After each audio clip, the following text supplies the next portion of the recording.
కోటగులకు సంబంధించి ఎటువంటి ఏర్పాట్లు చేస్తున్నారు? కోటగులలో కూడా మహాశివరాత్రి ఉత్సవాన్ని అంగరంగ వైభవంగా చేస్తారు.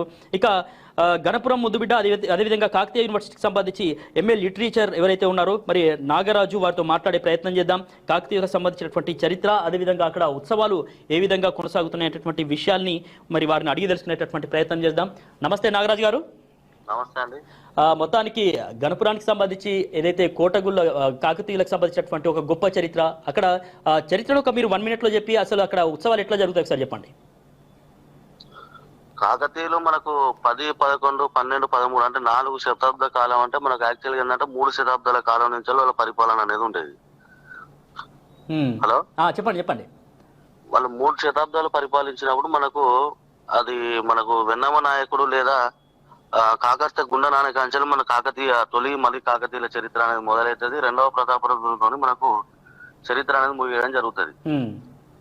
ప్రతి సంవత్సరం వచ్చేటువంటి మాఘమాసం చతుర్దశి ఈ యొక్క మహాశివరాత్రి అనేది అద్భుతంగా జరుగుతుంది. ఇక్కడ మన గన్పూర్ లో కోటగుళ్ళు కాకతీయులు నిర్మించినటువంటి ప్రాంగణంలో ఇక్కడ ప్రతి సంవత్సరం అంటే మనకు నెలకు కూడా మాస శివరాత్రి అని వస్తుంది. 12 నెలలకు ఒకసారి వచ్చేదాన్ని మహాశివరాత్రి అంటారు. ఇది మాఘమాసం చతుర్దశి రోజు వస్తుంది అన్నట్టు. అంటే దగ్గర ఈ చతుర్దశి తర్వాత వచ్చేది అమావాస్య. అంటే ప్రతి అమావాస్య రోజు జరిగేటువంటిది ఈ కార్యక్రమం అన్నట్టు. కానీ దీన్ని 12 నెలలకు ఒకసారి జరుపుతారు కాబట్టి దీన్ని మహాశివరాత్రి అంటారు. ఇక్కడ గత 16 సంవత్సరాల నుంచి వెళ్ళి ఈ కార్యక్రమం అనేది జరుగుతుంది. కాకతీయ ఉత్సవాలలో దీన్ని చేర్చలేదు. ఎక్కడైనా కూడా కాకతీయ ఉత్సవాలు జరుగుతాయి. ఇక్కడ దీన్ని ఎండోమెంట్ డిపార్ట్మెంట్ కానీ అట్లాంటి వాటిలలో చేర్చాక ఇది మామూలుగా ఈ గ్రామంలో ఉన్నటువంటి కొంతమంది ఇలా పనిచేసేటువంటి పరిరక్షణ కమిటీ గాని కొంతమంది పెద్దల చేతిలో ఇది ప్రతి సంవత్సరం ఇక్కడ శివరాత్రి ఉత్సవాలు అనేవి ఘనంగా జరుగుతాయి. అంటే గతం కంటే చూసినట్లయితే ఇప్పుడు ఆదరణకు నోచుకుందా అంట, ఏం చెప్తారు మీరు? ఆదరణకు నోచుకుందా కోటగులకు సంబంధించి అంత గొప్ప చరిత్ర గల కోటగుళ్ళు? ఆదరణ అంటే అంత పెద్ద చరిత్ర కలిగినటువంటి కోటగుళ్ళు ఆదరణ అంటే తక్కువే అని చెప్పుకోవాలి. ఇంకా దాన్ని ప్రభుత్వం పట్టించుకొని కొన్ని వాటికి సంబంధించినటువంటి కార్యక్రమాలు చేస్తే అది అభివృద్ధిలో ఉన్నదని మనం అక్కడ ఏం చేస్తే బాగుంటుందని డిమాండ్ అంటే అంటున్నారు మీ తరఫున? ఇప్పుడు అక్కడ కొంత అంటే ఖాళీ ప్రదేశం ఉన్నది. అక్కడ దానికి సంబంధించినటువంటి ఇప్పుడు మామూలుగా 1000 స్తంభాల గుడి చరిత్ర ప్రాచుర్యకెక్కింది. ఆ 1000 స్తంభాల గుడి కట్టింది కదా కాకతీయులు. రామప్పని కట్టిపోయాను. యునెస్కో రామప్పని గుర్తించింది. అంటే ఇక్కడ అదే కాకతీయులు కట్టినటువంటి కోటగుళ్ళకు ఎలాంటి వైభవం లేదు కదా. అంటే అట్లా ఇప్పుడు మనం మామూలుగా కోటగుళ్ళు అని చెప్తే ఎవరికి కూడా ఒక ఐడియా అనేది రావడం లేదు.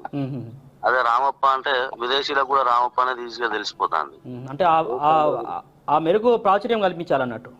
ఆ మేరకు ప్రాచుర్యం కల్పిస్తే దీంట్లో అభివృద్ధి అనేది కొనసాగడం జరుగుతుంది.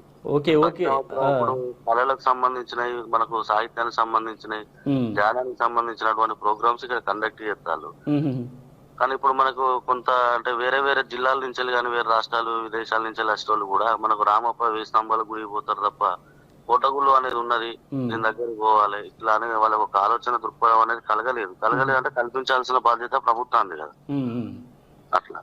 ఓకే అండి, thank you so much. RB news Telangana live షోలో పాల్గొన్నందుకు మీ అభిప్రాయాన్ని వ్యక్తం చేసుకునేందుకు thank you so much Nagaraju గారు.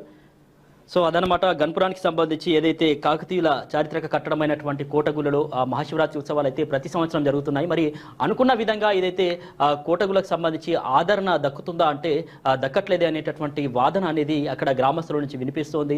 దీనికి సంబంధించి చరిత్రకు సంబంధించి ఇంకా ప్రాచుర్యం కల్పించాల్సినటువంటి బాధ్యత, అదేవిధంగా అక్కడ పలు ఏర్పాట్లు అదేవిధంగా అభివృద్ధి కూడా చేయాల్సినటువంటి బాధ్యత ప్రభుత్వం పైన కూడా ఉందంటూ కూడా చెప్తున్నారు. ఖచ్చితంగా అక్కడ ఆ చరిత్రను కాపాడేటటువంటి విధంగా భావితరాలకు సంబంధించి ఆ చరిత్ర ఆనవాళ్లు చూపించే విధంగా చేయాల్సినటువంటి బాధ్యత ప్రభుత్వానిపైనే ఉంది.